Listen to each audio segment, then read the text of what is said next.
안녕하세요. 저는 아리스타에서 채널과 뉴 비즈니스를 담당하고 있는 이우진입니다.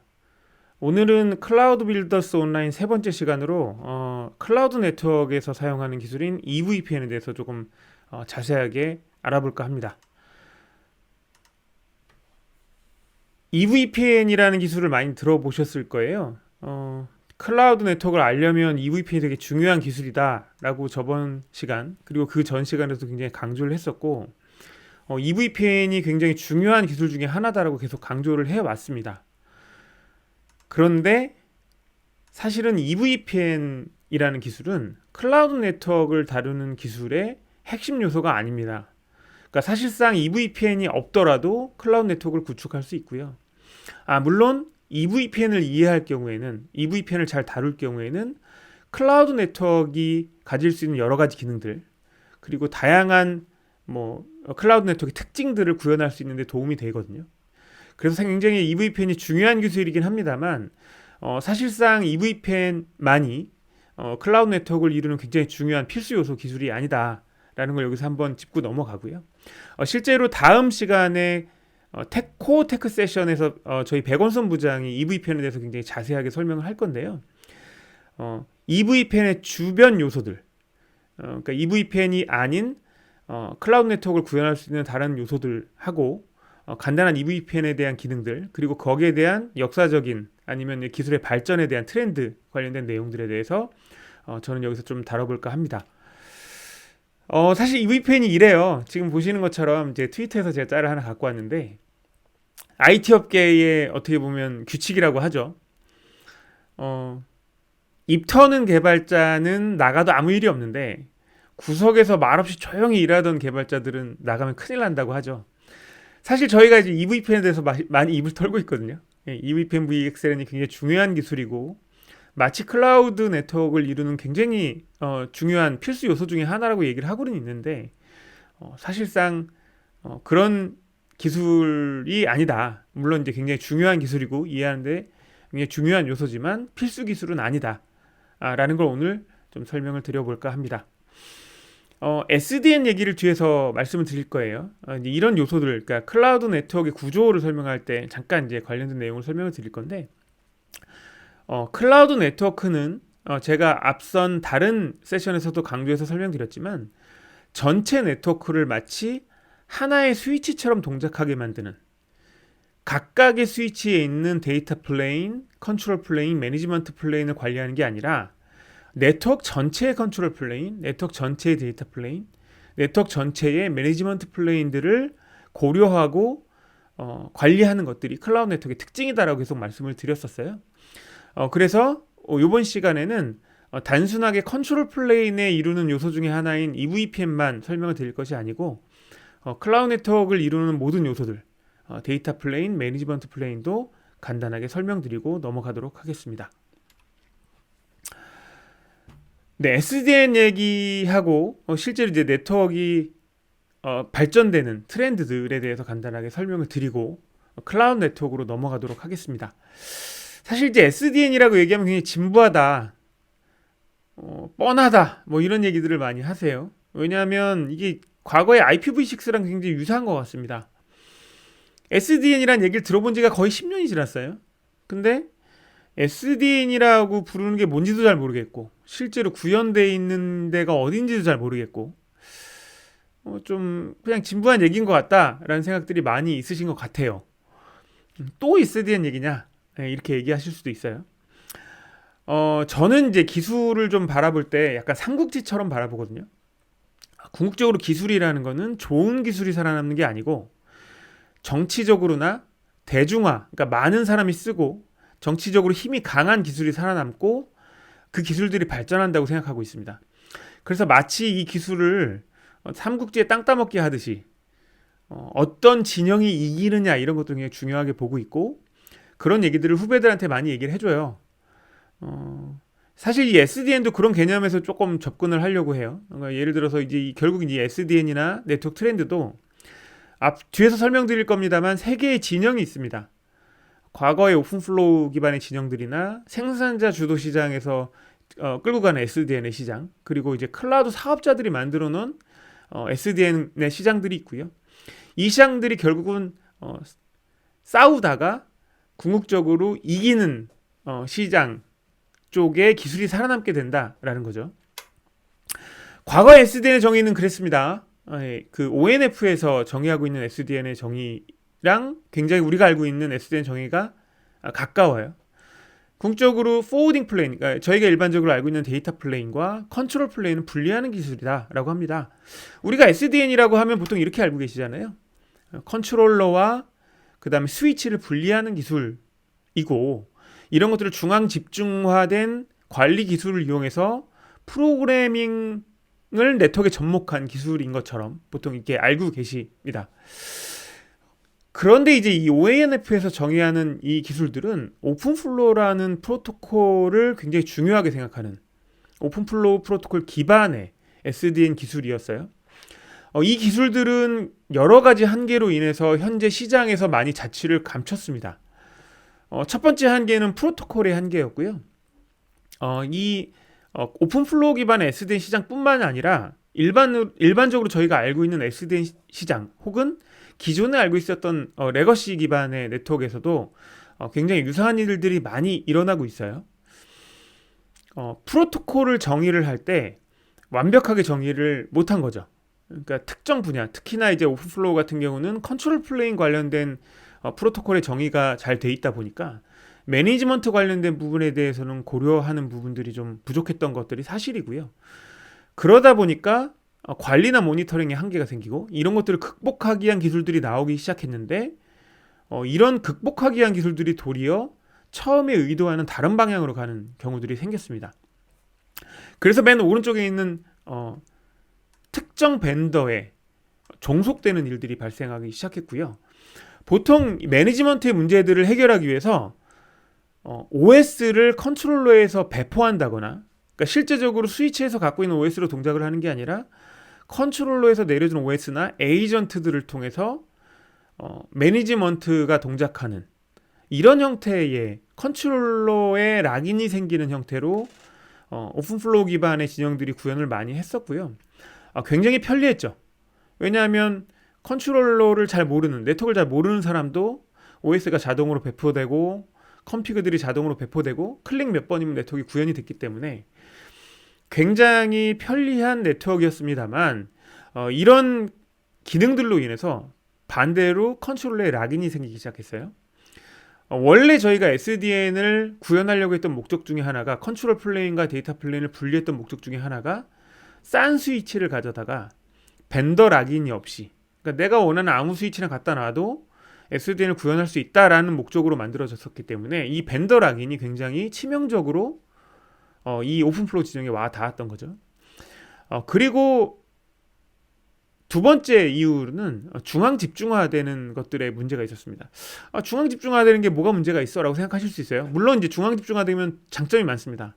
관리도 쉬워지고 여러 가지 장점이 생깁니다만 최근의 기술 트렌드, IT 전체의 기술 트렌드와는 조금 다른 방향으로 발전됐다는 게 문제라는 겁니다. 왜냐하면 최근의 IT 트렌드들은 다 분산 처리 기술 기반으로 되어 있어요. 그러다 보니까 분산 처리 기술과는 완전히 반대인 중앙 집중화 기술이 실제로 IT와 네트워크를 더 멀어지게 만드는 문제가 생기기 시작합니다.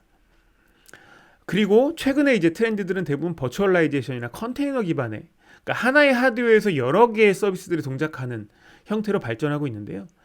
이런 방식에서는 오픈플로우 기반의 이런 네트워크들이 확장의 한계를 가져가게 되어 있습니다.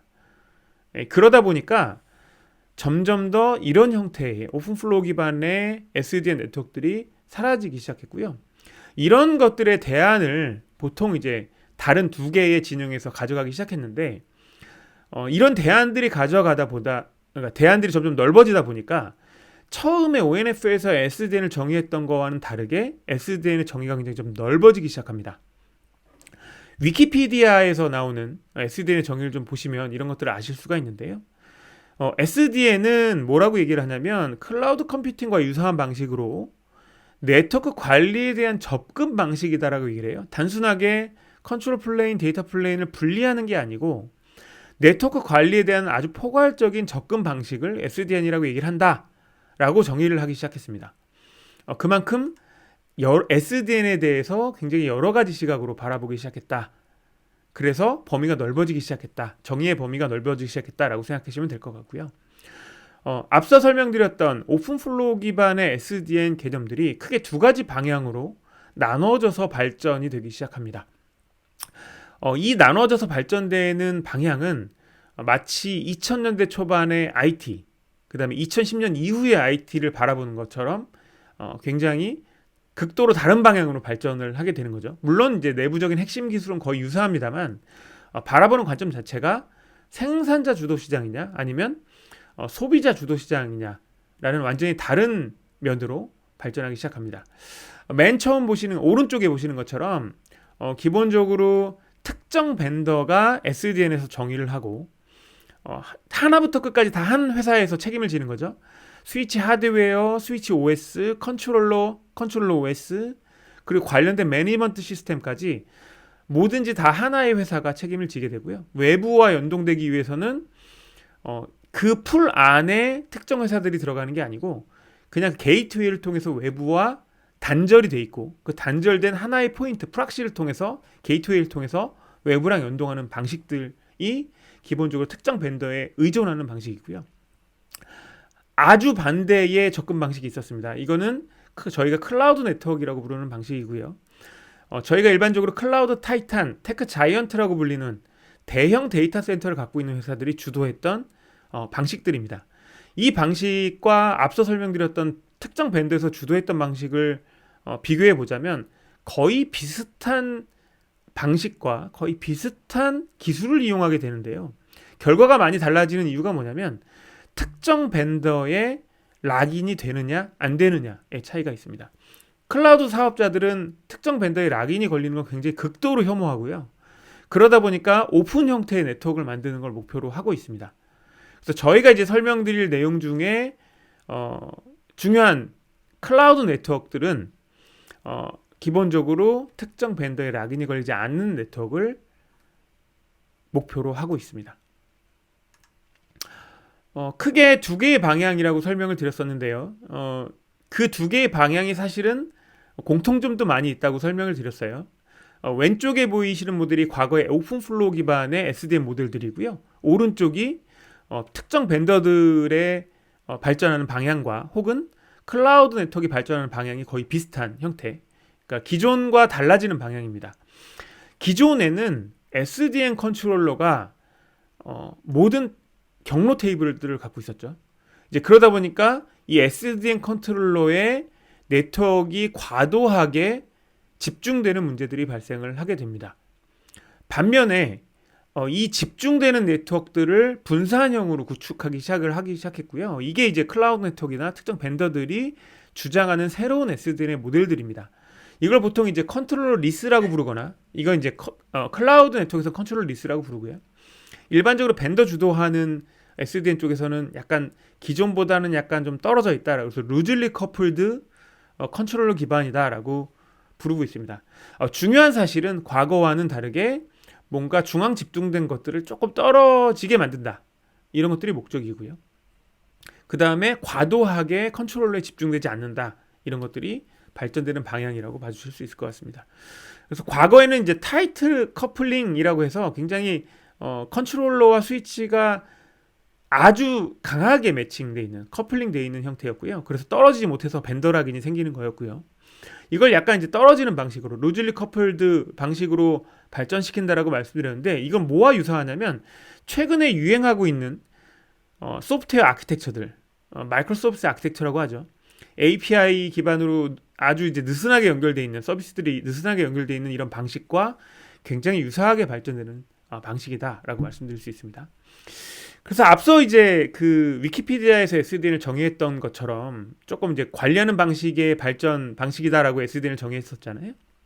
저는 여기에 조금 더 추가해서 SDN을 최근 SDN의 방향을 좀 정의하자고 하면 네트워크가 소프트웨어 기술과 비슷하게 아키텍처도 비슷하게 발전 방향도 비슷하게 발전하는 거다 라고 정의를 하면 좋겠다라는 의견을 좀 가지고 있고요. 그래서 여기에 대한 내용들을 뒤에서 다시 한번 설명드리도록 하겠습니다. 현재 클라우드 네트워크를 좀 설명드리기 위해서 과거의 클라우드 네트워크들이 어떤 방향으로 발전했는지 과거에서부터 좀 차근차근 다뤄보도록 하겠습니다. 제가 전에 세션에서도 이런 얘기를 좀 드렸었어요. 과거 한 20년 됐죠. 2, 30년 가까이 됐는데요. 과거 20년 동안 IT 산업 전체에서 네트워크 시장은 갈라파고스 군도처럼 불린다고 했습니다. 외부와 완전히 단절이 돼서 자기들만 별도로 발전된 형태인 거죠. 일종의 호주의 캥거루가 있고 이런 굉장히 특이한 생물들이 있는 것처럼 굉장히 격리된 환경에서 혼자 발전했다라고 말씀을 드렸었는데요. 이렇게 될 수밖에 없었던 이유 중에 하나가 네트워크 회사들은 수직 계열화에 이미 20년 이상 전부터 성공을 했었어요. 최근에 애플이 수직 계열화를 자꾸 얘기하고 있는 것처럼, 그러니까 수직 계열화라고 하면 애플이 최초의 개발 디자인부터 시작해서 칩, OS, 하드웨어까지 다 만들고 거기에 올라가는 오퍼레이팅 시스템이나 아니면 앱 플랫폼들도 모두 다 자기들이 만드는 형태. 그러니까 어떤 제품을 만들 때 아주 처음부터 끝까지 자기들이 다 만드는 걸 수직 계열화라고 하는데요. 이미 네트워크에서는 시스코와 주니퍼가 이런 수직 계열화에 성공을 해서 외부에 있는 다른 회사들이 감히 쳐다보지 못하게 이런 공고한 네트워크 산업을 주도하고 있었다라는 거죠. 혹시나 수직 계열화, 수평 계열을 잘 모르시는 분들을 위해서 제가 참고로 잠깐 준비를 했는데요. 우리나라에서 수직 계열화, 수평 계열화를 모두 갖고 있는 대표적인 회사 중에 하나가 CJ더라고요. 보통 이제 컨텐츠 쪽에서는 CJ가 수직 계열화에 성공을 했습니다. 자, 무슨 얘기냐면 영화나 어떤 이제 드라마 같은 것들을 만들 때 제작, 투자, 그다음 배급, 극장에 여는 거, 그다음에 이런 것들 관련된 뭐 캐릭터 사업들까지 모두 다 CJ는 갖고 있어요. 그래서 영화 한 편을 만들게 되면 처음부터 끝까지 다 CJ의 힘들이 들어가는 거죠. 반면에 다른 계열사들, 그러니까 수평 계열화라고 얘기를 하는데요. 식품부터 시작해서 쇼핑, 생명공학, 인프라, 그 다음에 앞서 설명드렸던 이런 컨텐츠 제작까지 전혀 연관되어 있지 않는, 우리가 흔히들 얘기하는 문어발식 경영이라고 얘기를 하는데, 이런 것들을 보통 이제 수평 계열화라고 합니다. 이렇게 설명드렸던 것처럼 네트워크가 이미 수직 계열화에 성공을 했었기 때문에 사실은 IT의 지난 2, 30년간 굉장히 큰 변화들이 많았거든요. 제가 20년 전에 그 컴팩이라는 회사에서 주장하던 게 아직도 기억이 나는데, 어댑티브 인프라스트럭처라고 해서 이 인프라스트럭처가 네트워크의 IT의 방향과 맞춰서 굉장히 유연하게 발전한다. 뭐 이런 주장들을 했던 게 벌써 20년이 됐어요. 그렇게 서버나 일반 다른 인프라스트럭처 시장, 그다음에 IT 시장 계속 발전을 했음에도 불구하고 수직 계열화에 성공한 네트워크 분야에서는 완전히 강 건너 불구경이었던 거죠. 그런데 그냥 핵폭탄급이 아니라 거의 블랙홀급의 변화가 일어나기 시작합니다. 2010년 정도부터 생긴 굉장히 표면적인 아주 큰 변화들이었고요. 트렌드가 바뀌기 시작하는 거죠. IT 전체의 트렌드가. 보통 트렌드라고 하면 누군가 제가 전에도 설명드렸지만 누군가 주도하는 사람이 있다라고 말씀드렸어요. 그 주도하는 사람들이 누구라고 얘기를 했었냐면 구글, 마이크로소프트, 페이스북이라고 설명을 드렸습니다. 이런 회사들을 저희가 일반적으로 저희는 빅테크 기업이라고 얘기를 하고요. 보통 외부에서는 테크 자이언트라고 이런 회사들을 얘기를 합니다. 제가 첫 번째 클라우드 빌더스 온라인 시장 세션에서 테크 자이언트들이 지금 뭘 하고 있는지에 대해서 잠깐 설명을 드렸었는데요. 이런 테크 자이언트 기업들이 IT를 주도하기 시작하면서 IT 기술들을 주도하기 시작하면서 굉장히 많은 것들이 달라지기 시작했다는 거죠. 이 회사들이 주도하고 있는 기술들을 한두 가지로 꼽으라면 가장 핵심 기술은 스케일 아웃 기반의 분산 처리 기술이다 이렇게 얘기할 수 있습니다. 스케일 아웃이라는 거는 10,000명이 들어오는 서버를 과거에는 그러니까 10,000명이 서비스에 들어오게 되면 10,000명이 들어오는 서버를 만들었어야 되는데 여기 10만 명이 들어오는 서비스가 사람들이 갑자기 늘어나게 되면 10만 명을 들어오는 서버를 놔야 된다고 설명을 드렸었잖아요. 이게 스케일 업이었고요.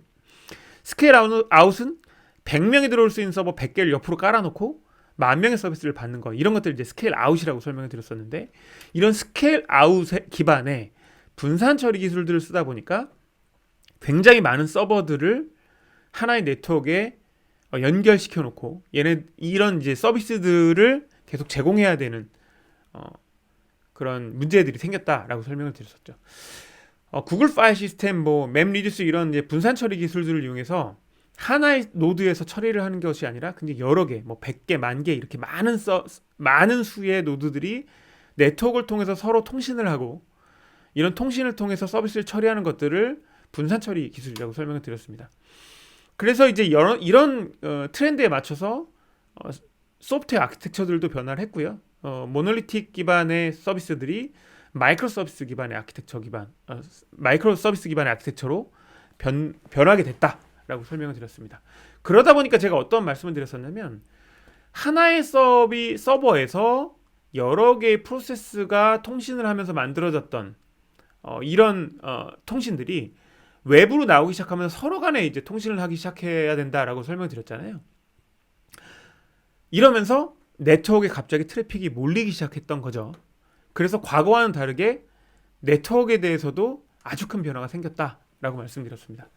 그래서 그 증거를 제가 뭐라고 설명을 드렸었냐면 이더넷 시장을 주도하는 회사들이 더 이상 과거에 있었던 생산자, 시스코, 주니퍼 같은 회사들이 아니라 물론 이제 최근에 800G 표준화의 주요 회사들로 들어오기 시작했습니다만 과거에 25G, 100G, 400G를 표준화할 때는 특히나 25G 같은 경우는 과거 생산자 주도 시장에서는 25G가 필요 없다는 스탠스였어요.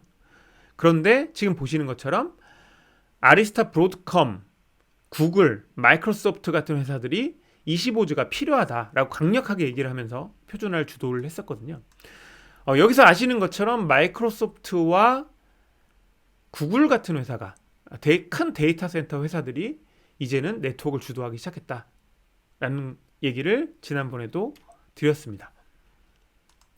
자, 그럼 이런 회사들이 왜 주도할 수밖에 없었느냐에 대한 얘기를 과거에도 드렸었고요. 잠깐 정리를 다시 하자면 트래픽이 많아졌다. 분산 처리 때문에 트래픽이 많아졌다가 첫 번째였고요. 두 번째는 모빌리티 기술이라는 게 필요했다. 자, 왜냐하면 버추얼라이제이션이나 컨테이너 기술들이 발전하기 시작하면서 과거에는 없었던, 그러니까 물리적으로 움직이지 않았던 서버들이 논리적으로 이동을 하기 시작했다는 거죠. 서버들 같은 경우는 IP가 바뀌면 안 되는데 물리적으로 이동을 해야 되다 보니까 IP가 변하지 않고서도 논리적으로 위치를 이동을 하더라도 IP가 변하지 않아야 되는 기술들이 필요했다라고 했습니다. 이런 기술 제가 모빌리티라고 저는 지난번에도 말씀드렸었고요. 그다음에 이 분산 처리 기술들이 이제 계속 발전하면서 HCI라는 형태로 발전이 됐죠. 우리 엔터프라이즈에서는 이 HCI를 많이 쓰실 텐데 스토리지 풀링이라고 얘기를 합니다. 여러 개의 노드가 스토리지를 공유하기 시작하면서 트래픽들이 여러 개의 노드들끼리 왔다 갔다 하는 형태로 트래픽들이 많아지기 시작했다라는 거였고요. 그래서 이런 기술들을 이런 아키텍처들을 네트워크에 수용하려고 하다 보니까 클라우드 타이탄들은 여러 가지 원칙들을 세우게 됩니다. 첫 번째가 네트워크 아키텍처가 달라져야 되더라. 그래서 과거의 3티어 아키텍처를 버리고 클로스 아키텍처라고 얘기하는 리프 스파인 아키텍처로 저희가 얘기를 하죠. 리프 스파인 아키텍처로 변화해야 되더라라는 거였고요. 두 번째가 상용칩이라고 부르는 앞에서 설명드렸던 그 25G를 주도했던 회사 중에 브로드컴, 멜라녹스가 있었잖아요. 브로드컴, 멜라녹스처럼 칩만 전문적으로 생산하는 회사들이 만든 칩을 가져다가 스위치를 만드는 이런 기술들을 이용해서 가격을 낮추는 것들을 고민하기 시작했고요. 세 번째가 워낙 많은 스위치들이나 서버들을 관리해야 되다 보니까 오토메이션 기술들, 그러니까 자동화해서 관리할 수 있는 기술들이 필요로 했다라는 겁니다. 그래서 이런 클라우드 타이탄들이 요구했던 네트워크들을 조금 정리를 해보면 이렇죠.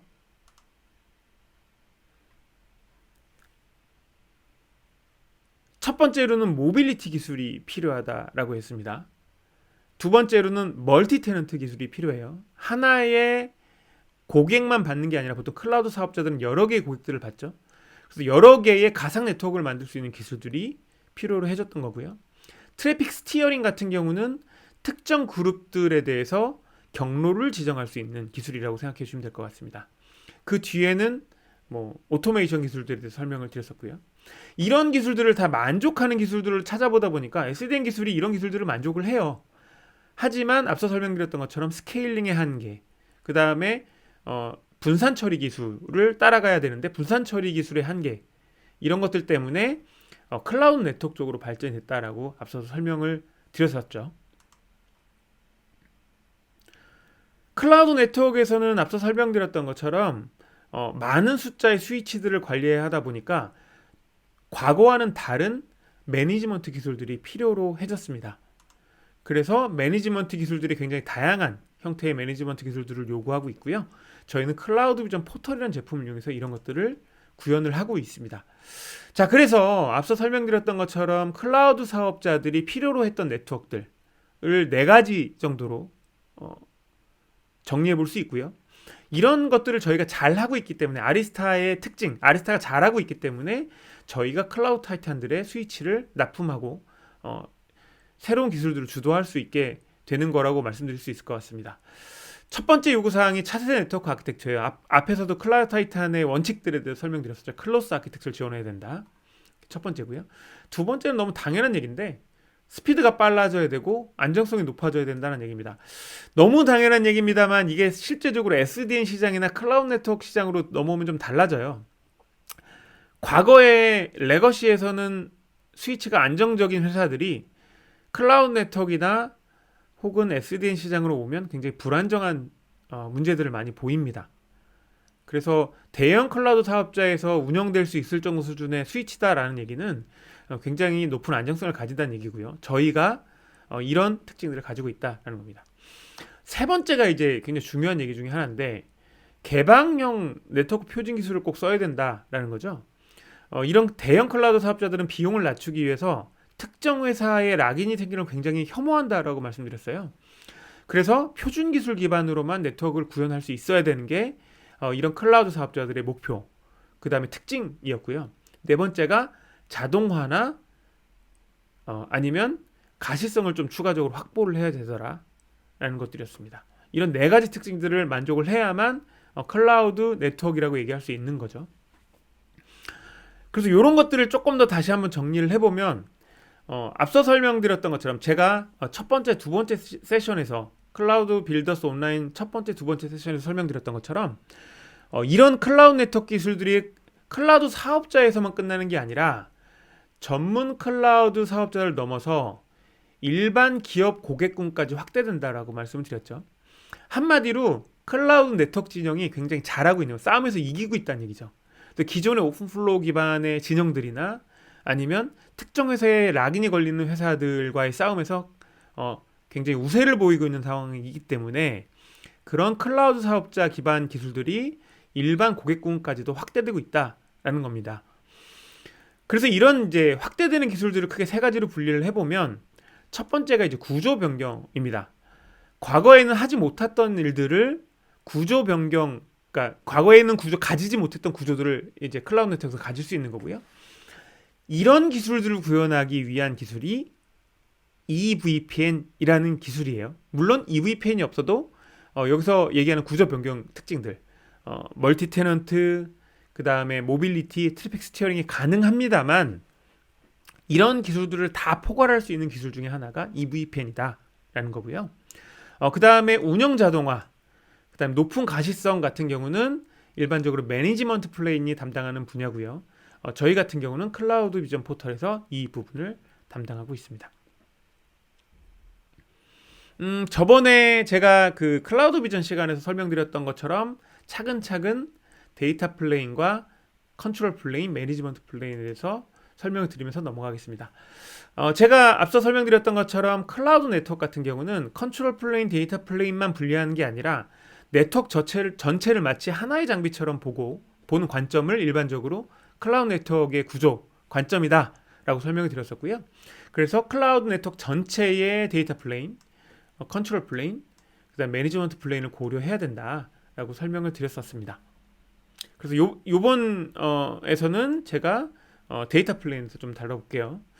데이터 플레인은 앞서 클로스 아키텍처 기억나시죠? 예, 리프 스파인 구조로 변경돼야 된다라고 설명을 드렸었는데 그 이유가 기본적으로 스케일 아웃 기반의 분산 처리를 대부분의 어플리케이션들이 하기 때문에 트래픽이 굉장히 많아지고 이런 것들 처리하기 위해서는 클로스 아키텍처밖에는 방법이 없었다 라고 설명을 드렸습니다.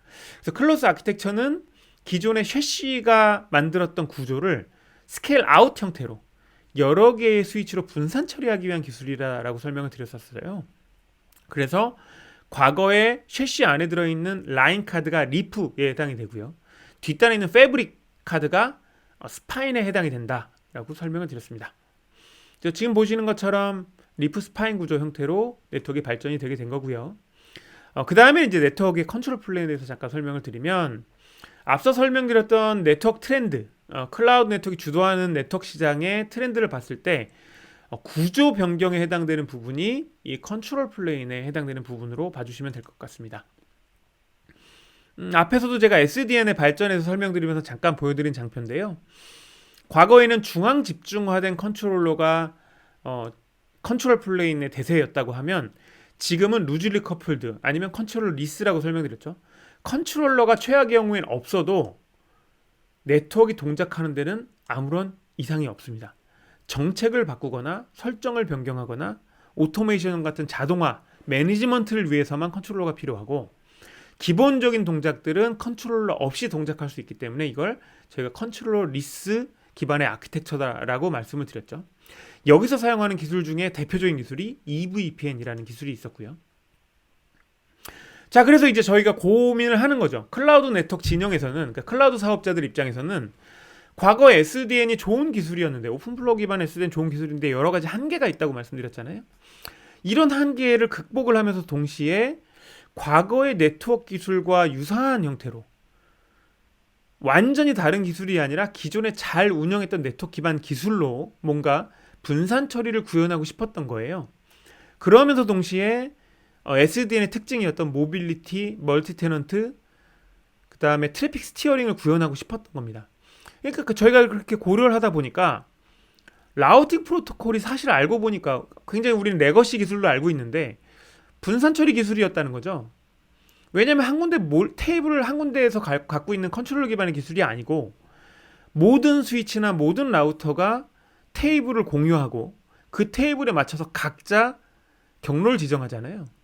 이 라우팅 프로토콜이 사실 진정한 분산 처리 기술이었던 거예요. 이 얘기는 최근에 IT 트렌드인 분산 처리 기술을 지원하기 위해서 라우팅 프로토콜 기반으로 네트워크를 구축해도 가능하겠다라고 생각을 했던 거죠. 그래서 이제 궁극적으로 과거의 SDN 기술처럼 이렇게 컨트롤러가 몰리는 게 아니라 중앙 집중화를 탈피를 하기 위해서 라우팅 프로토콜을 쓰기 시작했던 겁니다. 그래서 이제 여기서 나오는 프로토콜 중에 EVPN 되게 주요 프로토콜이라고 말씀드렸는데요. EVPN이 사실은 그 MP BGP 기반의 기술이다라고 말씀을 드릴 수 있어요. 그래서 BGP라는 건 저희가 라우팅 프로토콜의 대표적인 프로토콜 중에 하나고요. 이런 라우팅 프로토콜을 이용해서 추가적인 요소들, 모빌리티, 멀티 테넌트, 트래픽 스티어링을 좀 더 쉽게 지원할 수 있게 있는 기술들을 추가한 것이 EVPN이라고 생각해 주시면 될 것 같습니다. 기본적으로 EVPN 기반의 네트워크를 만들기 위해서는 보통 저희가 EVPN VXLAN 컨비네이션이라고 부르고요. EVPN은 컨트롤 플레인 기술이고, 실제로 데이터는 VXLAN 기반으로 VXLAN에 인캡슐레이션 돼서 전달이 되게 되어 있습니다. 그래서 EVPN VXLAN 기반의 네트워크를 클라우드 네트워크를 만들기 위해서는 언더레이의 eBGP가 필요하고요. 그 다음에 오버레이 라우팅 프로토콜로 EVPN이 필요하게 되는 거고요. 실제로 데이터는 오버레이 터널인 VXLAN을 이용하게 됩니다. 이 내용, 자세한 기술 내용은 다음 세션에 백원선 부장이 1시간 넘게 설명을 드릴 거니까요. 그 뒤에서 다시 한번 들어보시고 이해해 주셨으면 좋겠습니다. 자, 그럼 이제 앞에 있던 내용을 다시 끌어들여서, 아까 김연경 선수가 굉장히 눈을 이렇게 번쩍 뜨면서 EVPN 알아야 돼 몰라야 돼 이렇게 협박하듯이 얘기를 했었잖아요. 그런데 그 뒷장에 함정 카드가 나왔었죠. EVPN이 필수 요소가 아닌데, EVPN 저희가 클라우드 네트워크를 이해하기 위해서는 EVPN이 꼭 필요하다고 말씀드렸는데 필수 요소가 아니래요. 그 내용을 조금 자세하게 여기서는 좀 설명을 드려볼까 해요. EVPN VXLAN이 클라우드 네트워크의 필수 요소인가? 아니라는 거죠. EVPN이 없어도 클라우드 네트워크를 구현할 수 있습니다. 자, 첫 번째, 사실은 클라우드 네트워크를 이루는 정말 필수적인 요소는 데이터 플레인의 리프 스파인 구조, 그 다음에 논리적으로는 IP 패브릭이라고 얘기하는 라우팅 프로토콜로 만들어져 있는 일반적인 네트워크를 얘기를 하는 거죠. 그러니까 백 기반 언더레이 기반 네트워크들을 얘기를 하는 거고요. 기본적으로 이런 IP 패브릭 네트워크들은 모빌리티를 지원하기가 좀 어렵습니다. 물론 모빌리티를 지원하는 기술도 있었습니다만 기본적으로 저희가 알고 있는 네트워크에서는 모빌리티를 지원하기가 좀 어려웠어요. 그래서 모든 네트워크가 다 모빌리티를 요구하는 건 아니잖아요. 실제로 고정되어 있는 네트워크들도 있을 수 있죠. 이런 네트워크에서는 EVPN이 필요가 없어요. 그냥 IP 패브릭, BGP 기반 아니면 OSP 기반의 라우팅만 올리면 네트워크가 만들어지는 거죠. 혹은 모빌리티가 네트워크에서 구현되는 게 아니라 프라이빗 클라우드 플랫폼에서 자체적으로 만들어지는 경우가 있습니다. 한마디로 저희는 빨랫줄만 제공을 하고요. 과거의 네트워크하고 똑같아요. 빨랫줄만 제공을 하고 실제 복잡한 모빌리티 멀티 테넌트 트래픽 스티어링은 프라이빗 클라우드 사업자들의 아니면 프라이빗 클라우드 플랫폼에서 직접 제공하는 형태가 있을 수가 있어요. 이런 경우에는 네트워크에서는 IP 패브릭만 제공하면 됩니다. 이런 경우에는 EVPN VXLAN이 필요가 없다라는 거죠. 최근에 여기서 조금 이제 추가적인 얘기를 하나 드려보면 최근에는 루즐리 커플드 그 다음에 가능하면 중앙 집중화 되지 않은 것들을 좀 선호한다고 말씀을 드렸잖아요. 과거에는 굉장히 타이틀리 커플드 했습니다. SDDC라고 하는 프라이빗 클라우드 SDN을 구현을 할 때도 네트워크의 SDN 그 데이터 센터를 구현을 할 때도 과거에는 서드 파티 솔루션들이 프라이빗 클라우드와 네트워크를 굉장히 타이트하게 묶어버렸었어요. 그러다 보니까 실제로 운영을 하다 보니까 너무 큰 문제들이 발생을 했던 거죠. 업그레이드도 안 되고 버그가 생겼는데 패치가 안 되고 실제로 네트워크에 문제가 생겼는데 클라우드 플랫폼에 영향을 주고 클라우드 플랫폼에서 에러가 생겼는데 네트워크 전체에 영향을 주는 문제들이 발생을 했던 거죠. 그래서 최근에 유행했던 방식들, 최근까지 유행했던 방식들이 루즐리 커플드 방식들, 그러니까 연동을 할 때는 특정한 지점을 통해서 연동하는 방식들로 유행을 했었고요. 이게 NSX-V 방식이나 오픈스택의 ML2 플러그인 방식으로 유행을 하다가 최근에는 아예 네트워크는 그냥 빨랫줄만 제공해. 나머지 복잡한 모빌리티나 멀티 테넌트는 우리가 알아서 할게 라는 형식으로 좀 발전을 하기 시작했어요. 그게 NSX-T 방식이나 아니면 오픈스택의 별도의 네트워킹을 가져가는 그러니까 ML2로 연동을 하는 게 아니라 아예 따로따로 가져가는 형태의 네트워크들을 가져가기 시작했습니다. 제네브라는 터널을 이용해서 최근에 그냥 서버에서 이런 VXLAN 터널처럼 오버레이를 만들어서 모빌리티를 구현한 형태로 최근에는 많이 발전하고 있고요. 그런 것들을 제가 조금 이렇게 정리한 장표입니다. 그래서 최근에는 가능하면 커플링이 안 되는 방식으로 발전하고 있더라 라는 걸 좀 참조로 알아두셨으면 좋겠습니다. 네, 데이터 센터를 물리적으로 저희가 디자인을 했잖아요. 리프 스파인 아키텍처라면서요. 이렇게 구현을 했는데 여기에 모빌리티를 지원을 해야 되는 거예요. 그럼 이제 모빌리티를 지원하기 위한 논리적인 기술이 뭐가 있냐 고민을 하는 거죠. 첫 번째, 앞서 설명드렸던 것처럼 네트워크에서는 그냥 빨랫줄만 제공하고 가상화된 플랫폼들 아니면 이제 프라이빗 클라우드 플랫폼들에서 자체적으로 오버레이 네트워크를 만드는 케이스가 있었고요. 이런 경우가 아니라 네트워크에서 모빌리티를 지원해야 될 때는 세 가지 방식 정도를 구현할 수 있습니다. 첫 번째가 MLAC 방식인데요. 이 MLAC은 굉장히 작은 네트워크에서만 구현할 수 있는 방식이죠. 그러니까 L2인 거예요. 과거에 STP만 없다 뿐이지 네트워크가 그냥 뻥 뚫려 있는 거죠. 그러니까 여기 네트워크하고 여기 네트워크가 다 같은 네트워크예요. 이런 방식은 확장의 한계가 있죠. 브로드캐스트가 계속 발생을 하기 때문에 어느 정도 규모 이상 커지면 이 방식은 사용할 수가 없게 됩니다. 구현하는 건 간단하지만 이제 이런 문제들이 있고요. 그래서 중간에 이걸 확장하기 위해서 나왔던 기술이 IP 패브릭을 BGP와 같이 쓰는 방식들인데 이 방식은 사실은 기본적으로 모빌리티가 안 되죠. 근데 어떤 식으로 이걸 구현하냐? 여기 붙어있는 서버들의 32비트 형태로 IP들이 붙는 거죠. 그럼 32비트 라우팅이 들어가기 때문에 이런 어떤 것들이 가능해지냐? 이 서버 안에 BGP가 올라가 있고 여기서 32비트 라우팅을 돌리는 거예요. 그럼 여기서 라우팅을 전파할 거잖아요. 그럼 얘가 이동을 하게 되더라도 라우팅으로 전파를 하기 때문에 모빌리티가 가능해지는 거죠. 이런 기술들을 과거에 써왔습니다만 여기에 붙는 OS들의 제약이 있어요. 이런 32비트 라우팅을 지원하는 OS가 있고 아닌 OS가 있기 때문에 범용적으로 운영하기는 좀 어려웠다라는 문제들이 있었던 거죠. 그래서 나온 기술이 EVPN, VXLAN 기술입니다. 범용적인 OS들이 범용적으로 그냥 기존의 과거처럼 쓰더라도 모빌리티를 제공해야 된다라는 거고요. 그 기술을 EVPN, VXLAN을 이용해서 구현을 했다라는 거예요. 자, 그러면 모빌리티가 돼야 되면 무조건 EVPN, VXLAN이 필요하냐? 근데 이것도 아니에요. 네, 모빌리티라는 기술은 사실은 VXLAN, 오버레이 터널링만 있으면 사실은 L2 확장이 되고 모빌리티가 가능합니다. 그런데 EVPN은 언제 써야 되느냐? 그 뒤에서 자세하게 좀 설명드릴 건데, 첫 번째로 모빌리티가 필요한 네트워크인데 규모가 작아요. 근데 사실은 여기서 작다고 얘기하는 건 수천 명 정도 들어가는 네트워크, 캠퍼스 네트워크 이런 것도 작은 네트워크예요, 사실은. 대부분의 데이터 센터나 대부분의 캠퍼스 네트워크들은 EVPN이 필요가 없습니다. EVPN이 필요한 스케일은 수천 대의 서버, 수만 명의 사람들이 필요한 네트워크 정도가 되어야 사실은 필수적인 요소 중에 하나가 되고요. 기본적으로는 VXLAN만 있어도 모빌리티를 구현할 수가 있습니다. 그리고 멀티 테넌트가 또 주요 기술 중에 하나였잖아요. 멀티 테넌트도 굉장히 적은 숫자만 가지고 있다라고 하면 굳이 EVPN이라는 기술이 필요가 없어요. 서비스 노드, 서비스 리프라고 해서 그쪽 한 군데의 스위치에서만 멀티 테넌트를 구현을 하면 사실은 EVPN이라는 기술이 필요가 없거든요. 그래서 여러분들이 알고 계신 대부분의 네트워크들은 VXLAN만 가져도 모빌리티, 멀티 테넌트, 트래픽 스티어링을 구현할 수가 있습니다. 자, 그러면 모빌리티를 구현하기 위한 오버레이 기술은 중에서 VXLAN이라는 기술을 많이 쓴다고 했는데, 제가 앞서서 VXLAN이 왜 생겼는지도 설명을 잠깐 드렸었죠. 저번 달, 저저번 달에서도 이 VXLAN 기술을 쓰면서도 EVPN을 안 쓰는 방식이 3개나 되네요. 그러니까 전체 배포할 수 있는 방법이 4가지가 있고요.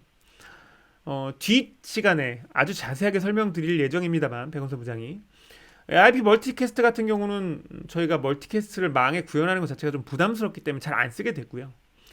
그 다음에 저희는 이제 CVX라고 하는 중앙 컨트롤러 방식들도 제공을 하고 있거든요. 근데 앞서 설명드렸던 것처럼 중앙 집중화된 방식들을 별로 선호하지 않는다라고 말씀드렸죠. 그러면 분산 처리하면서 동시에 모빌리티, 멀티 테넌트, 트래픽 스티어링을 어떻게 구현하는 거냐? 첫 번째, HER 방식이 있고 두 번째가 EVPN 방식이 있다라는 겁니다.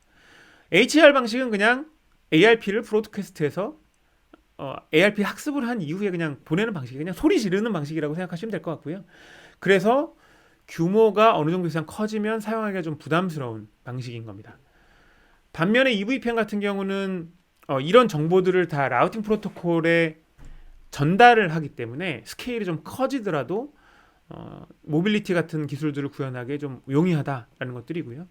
그래서 이렇게 여러 가지 방식들이 있기 때문에 굳이 EVPN을 몰라도 모빌리티, 멀티 테넌트, 트래픽 스티어링을 다 구현할 수 있다라는 거죠. 자, 그래서 좀 정리를 해보자면 EVPN이 언제 필요하냐? 규모가 좀 큰 경우, 이런 경우에는 EVPN이 필수적으로 필요해집니다. 자, 두 번째로는 멀티 테넌트를 사용해야 되는데, 논리적인 망분리를 하거나 아니면 사용자별로 네트워크를 분할해야 되는데 그냥 단순하게 사용하는 게 아니라 규모가 좀 큰 경우에 멀티 테넌트를 써야 되는 경우가 첫 번째. 멀티 테넌트 숫자가 생각보다 너무 큰 경우, 그러니까 한두 개의 멀티 테넌트, 3-4개의 멀티 테넌트가 아니고 멀티 테넌트 규모 자체가 굉장히 커지는 경우, 가입자가 100명이에요. 이런 경우를 얘기하는 거죠. 그런 경우에는 EVPN을 좀 고려해 보셔야 합니다.